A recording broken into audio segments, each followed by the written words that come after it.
Hey, what's going on, guys? This is Carroll with MyMMAnews.com and Carroll's Corner MMA podcast. Today, I am joined by Brandon Cuttino, who'll be fighting at Gut Check Promotions in the main event.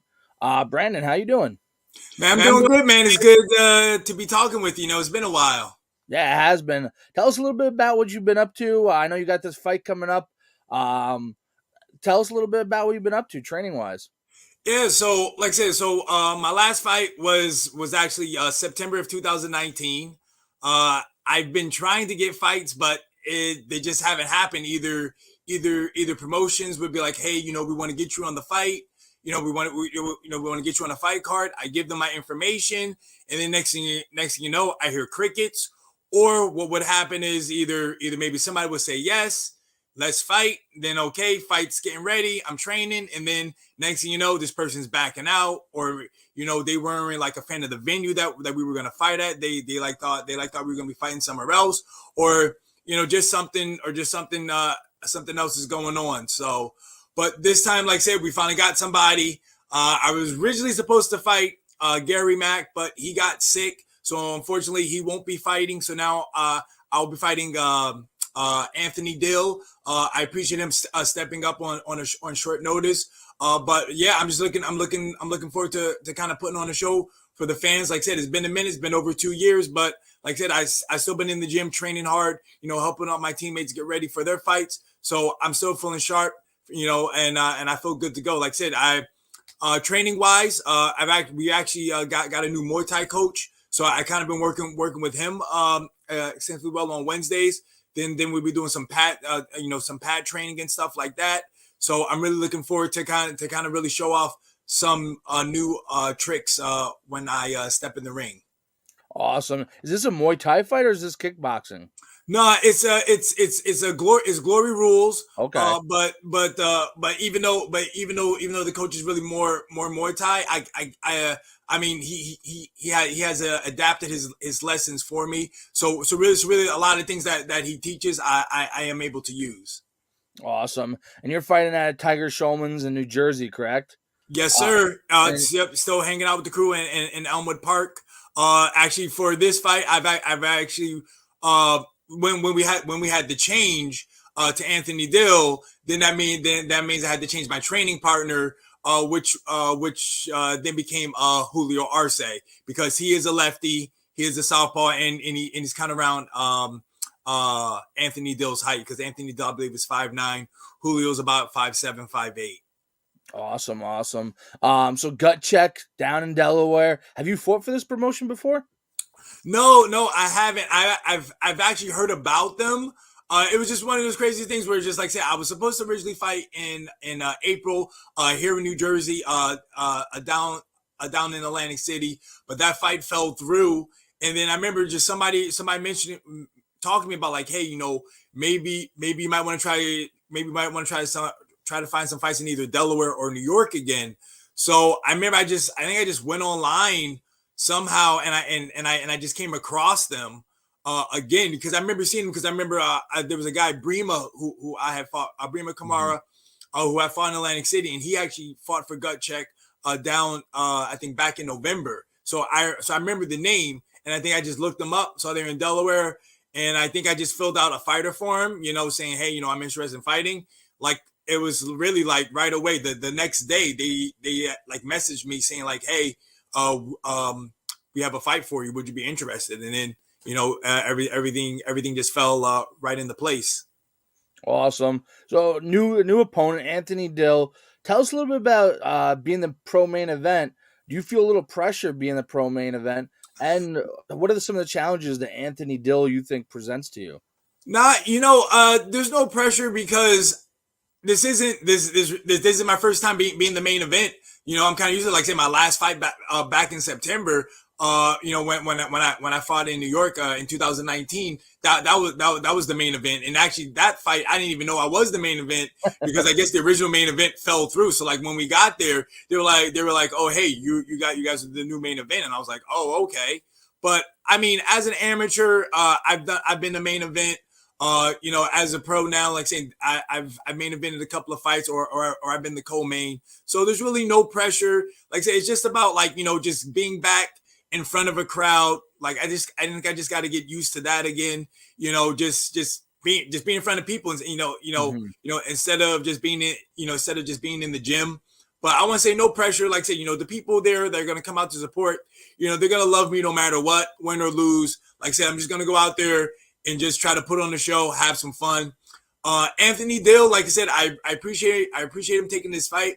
I know a couple of teammates of mine actually know of him because, like I said, I think he now trains at the Mhm. Bill Algeo School. So I have a couple of people who train out in Pennsylvania, so they know of him.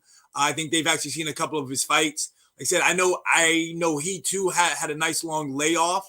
Like I said, I know he just fought. I think this past December, but I think before that, I think he was off for like 4 years. Oh You wow. know, but like I said, he's mostly done kind of MMA. I think he's really more of a grappler. I think his Okay. striking wise I guess the best way to say is like he's kind of a wild unorthodox striker. So you got to be wary of that because like I said, you don't really know where the punches or kicks are going to come from. But like I said, I'm a pro kickboxer. He's an MMA striker. Got to let him know there are levels to this.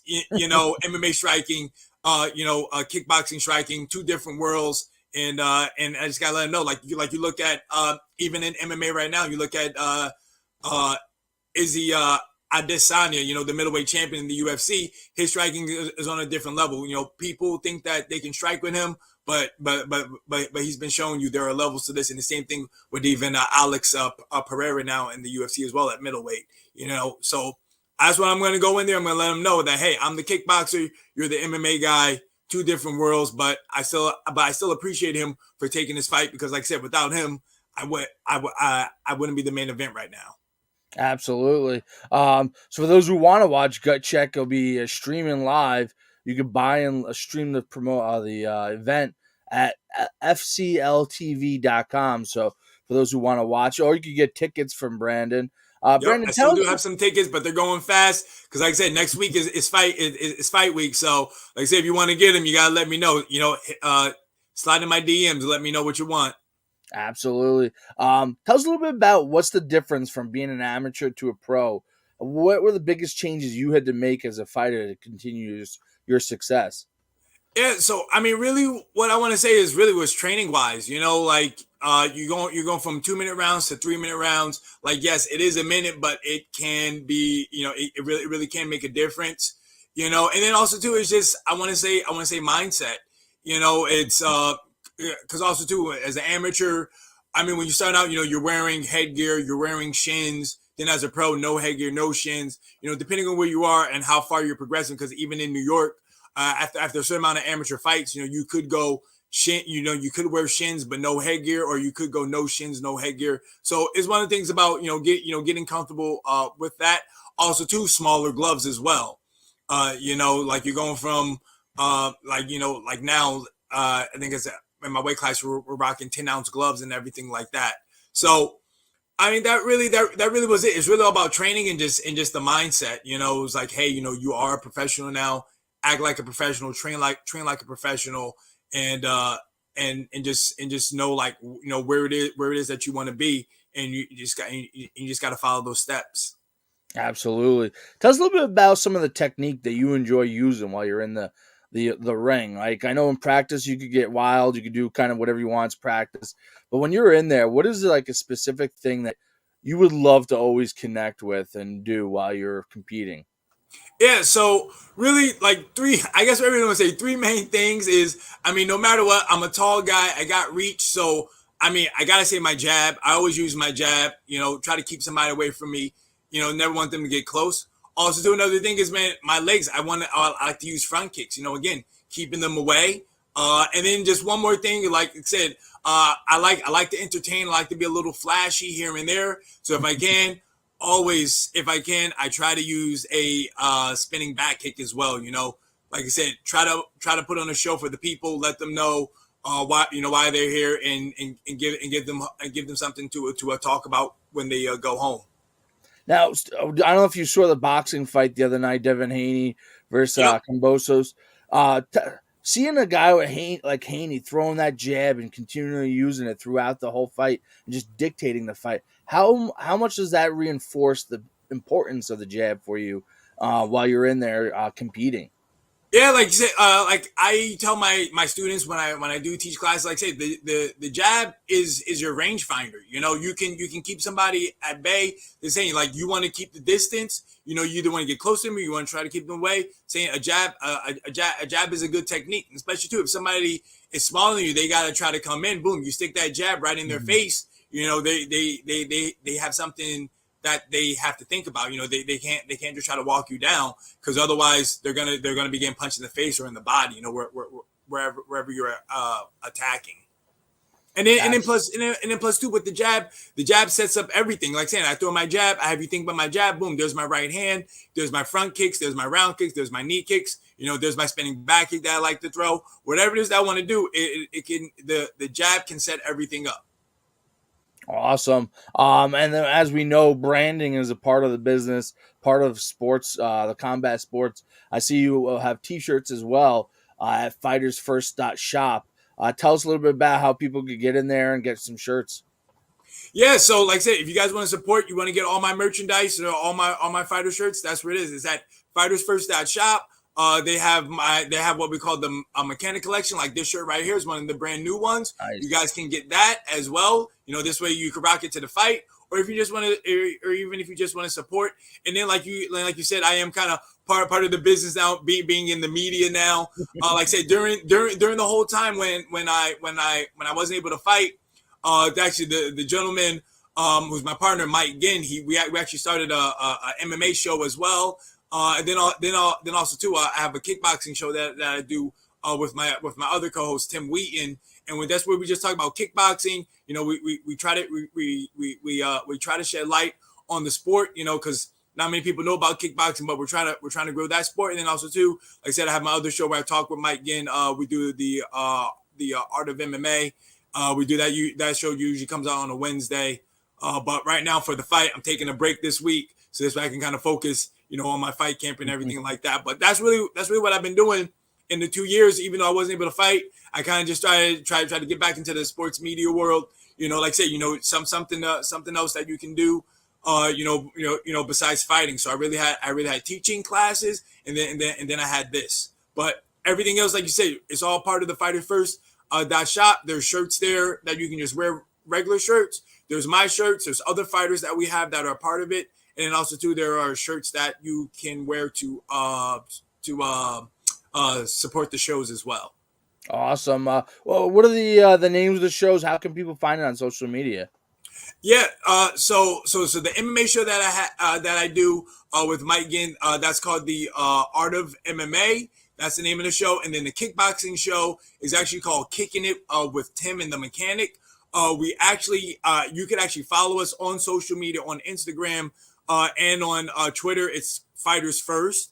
And then it's actually too on our YouTube, which is the Fighters First YouTube channel as well. That's where we have all our different shows. We have a show for MMA, a show for kickboxing. There's a show for wrestling as well. Awesome. Like I said, we're trying to hit all the combat all the combat sports.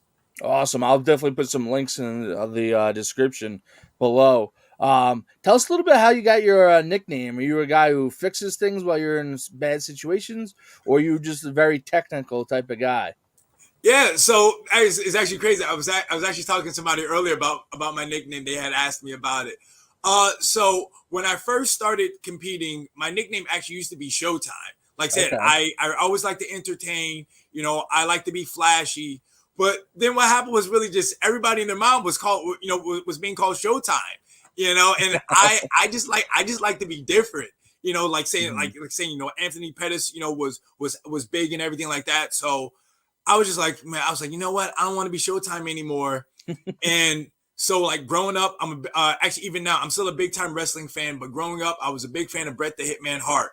So Okay. I always would like the nickname Hitman.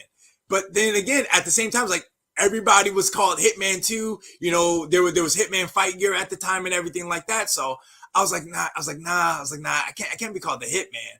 So this was around the same time the movie The Mechanic came out. Okay. And so Mechanic, of course, is another way for hitman slash assassin. Hmm. And also too, being an amateur, my first coach, he actually was always tell me when I would fight, he'd be like, "Oh, go in there and be a technician, be technical." And so, what's a mechanic? A technician. So it kind of went well. And I remember just one time, I was talking to my dad about it, you know, and I was just talking about, you know, doing you know, being a mechanic and just doing body work on somebody. And then he was just like, yeah, you know what? I like that. Brandon the Mechanic Cuttino. It goes well. So then ever since then, my dad was all about it. And I was like, okay, the mechanic it is. And then boom, that's when that it just been hot ever since. And now the mechanics what it is. The fans are called the tune up crew, because also too, I I forgot like too, it. another thing too was when I would fight, I would always be like, oh, you know what? I'm about to tune this dude up. I'm about to tune this dude up. So like me not really thinking, they're just like, oh, like the mechanic just goes well. Like I'm talking about tuning people up, being technical, and it was like, all right, you know, hitman slash assassin. It just went well. Like I was like, oh, like the mechanic worked out. I kind of really want to say if the movie The Mechanic probably didn't come out, I like at that same time I was thinking about changing my name. I don't know if I would still would be the mechanic or not, but I'm happy that it did.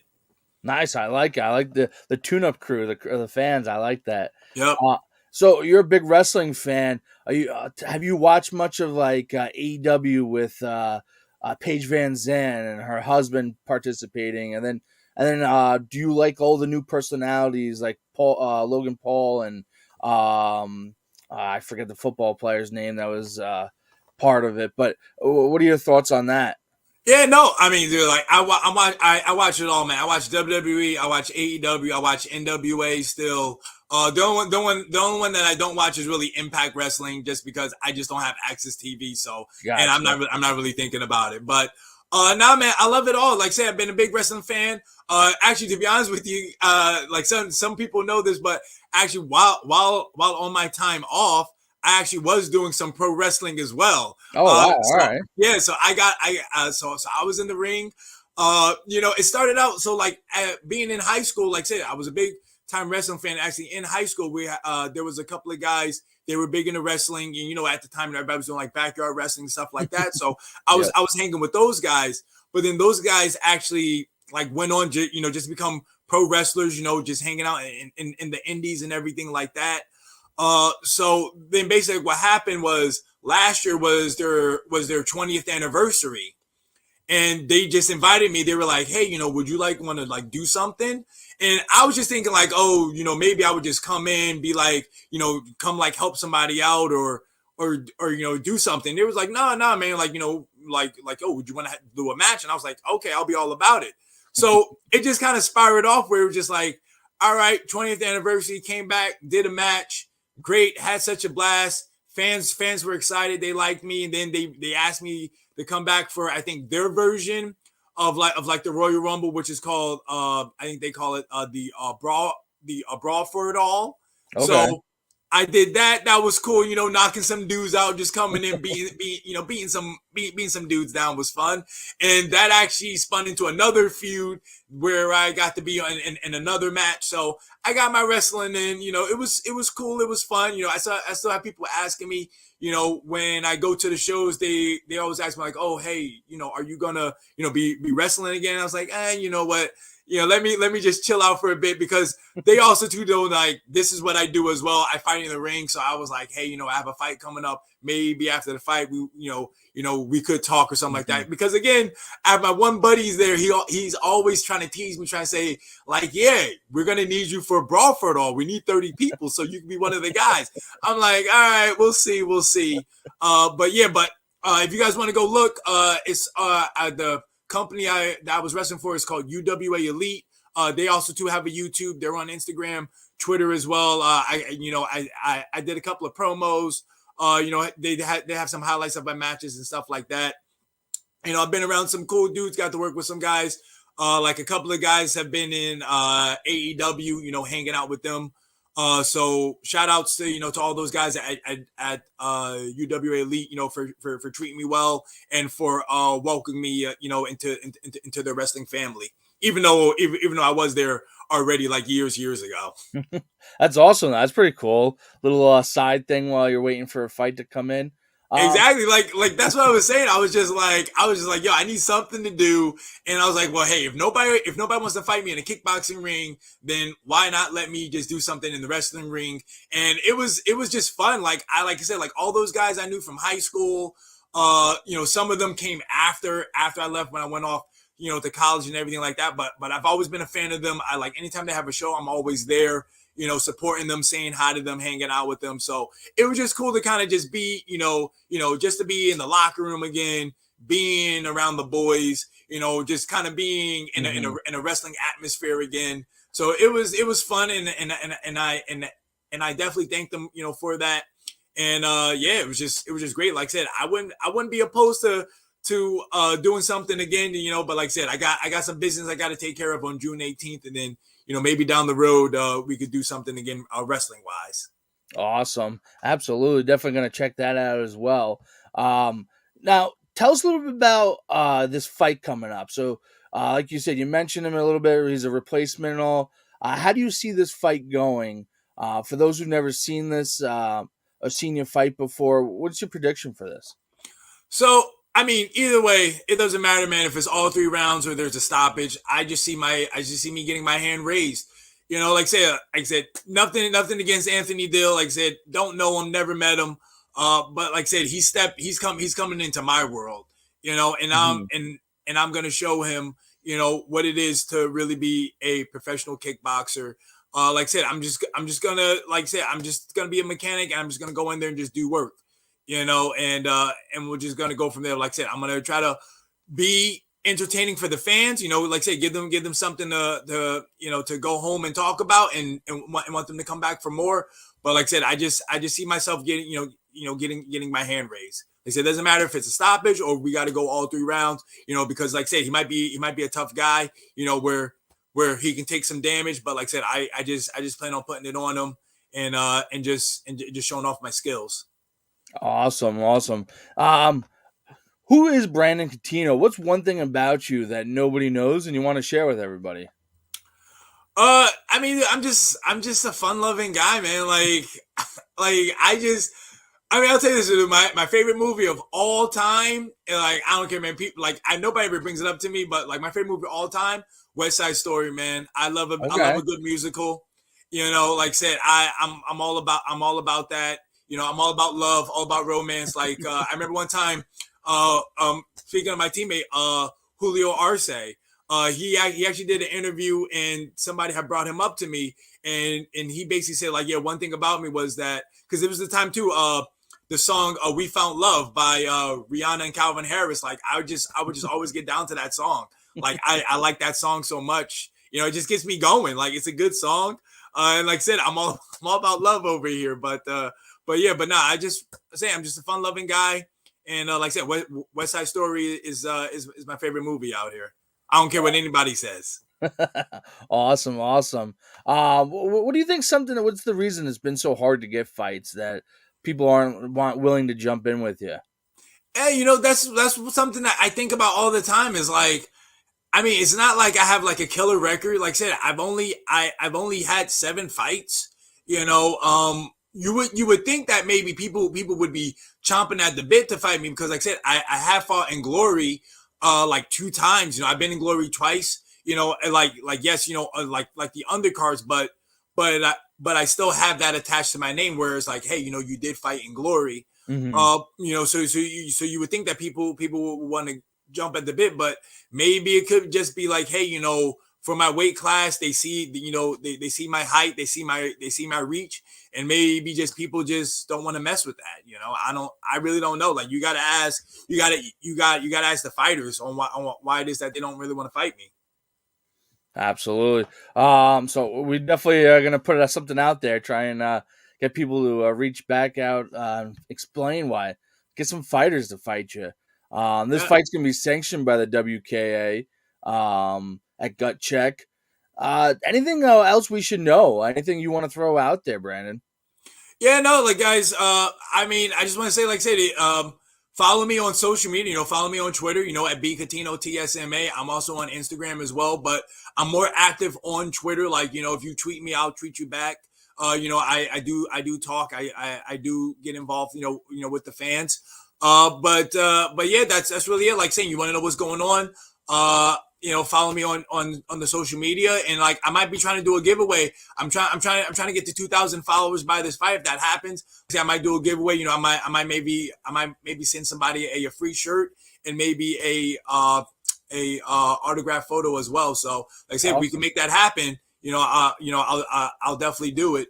But just really, man, other than that, like I said, hey, if you guys are in the Jersey area, you guys want to learn some martial arts, want to take some kickboxing classes, come see me. I'm at actually 2 Tiger Showman locations. You either catch me either in East Brunswick, New Jersey, or you can catch me in Brick, New Jersey. Either way, I'm in New Jersey. One of those two, you can find me at teaching, dropping some knowledge. Awesome. Hey, ladies, how many followers are you at right now that we could get you to 2,000? Right now on Twitter, I'm actually at 1208 right now. Okay. So it is a big task, but I think it can happen. Like I said, I'm trying to grow the sport as well, of kickboxing, so like I said, if it was probably MMA, it'd probably be a different story. I probably would have more, but not many people are kind of following the kickboxing world, but I'm trying my best out here. Any thoughts of ever making that switch from kickboxing to MMA, or are you going to stay in the lane of kickboxing? Nah, you know what? So I did when I was an amateur, I actually was scheduled to actually have a amateur fight, but at the time, so here at Tiger Showman, like we kind of have a system on how it is that we want people to kind of go about to make sure everybody is well prepared. So at the time when I was going to make my amateur MMA debut, they kind of changed the rules, and it was like, okay, hey, you know what? Before you do it, we want you to kind of go to like a grappling tournament and kind of win like an intermediate division, like win that. Gotcha. But basically what happened was then I was like, okay, fine. I understand, you want to make sure that I'm good on the ground as I am standing up. Cause I had a whole bunch of amateur kickboxing fights, but then just as the time went on, I would go to these tournaments. I would do the intermediate division, but then maybe when I would go, there would be like nobody there. It was maybe like one other person, 2 other people. So it's kind of just like, oh, like you're not getting the matches. And then I kind of just like, time is going by. I'm getting older, and I think even guys who I fought as amateurs were turning pro in kickboxing, and I was like, well, if this dude's a pro, I could be a pro.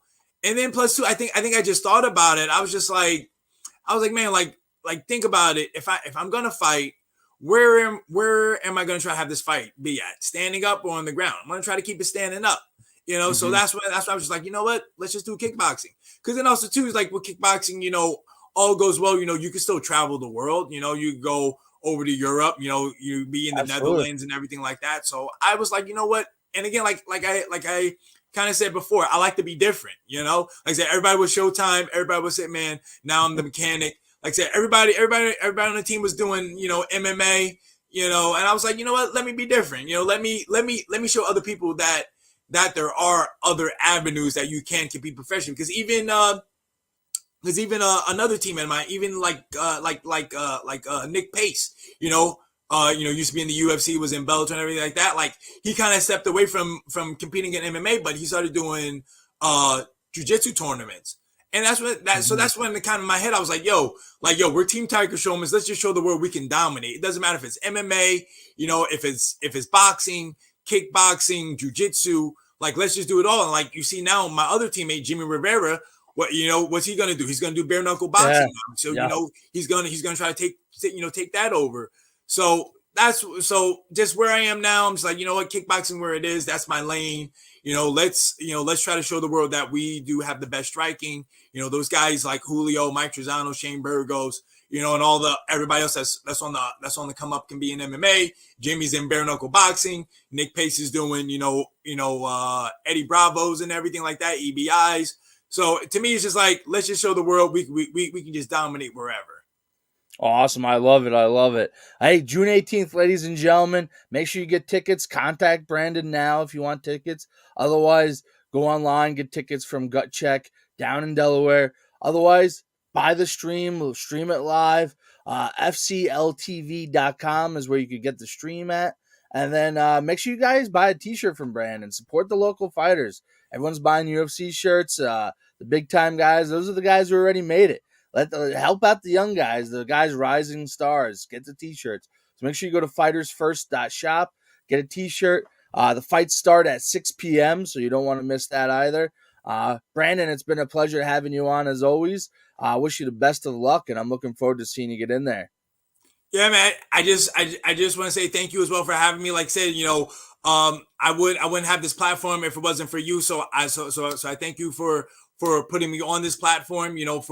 For getting the word out about my fight. I truly appreciate it. Like I said, we need the media, as fighters, to help spread the word about us and everything like that. So again, I just thank you again for having me. And let's just keep on doing it. Absolutely. My pleasure. And looking forward to seeing you get in there and knock someone's head off. So remember, June 18th, ladies and gentlemen, check it out. Get the pay-per-view. Go get tickets. Get it. Get a shirt. This is Carroll's Corners MMA podcast, and we're signing off.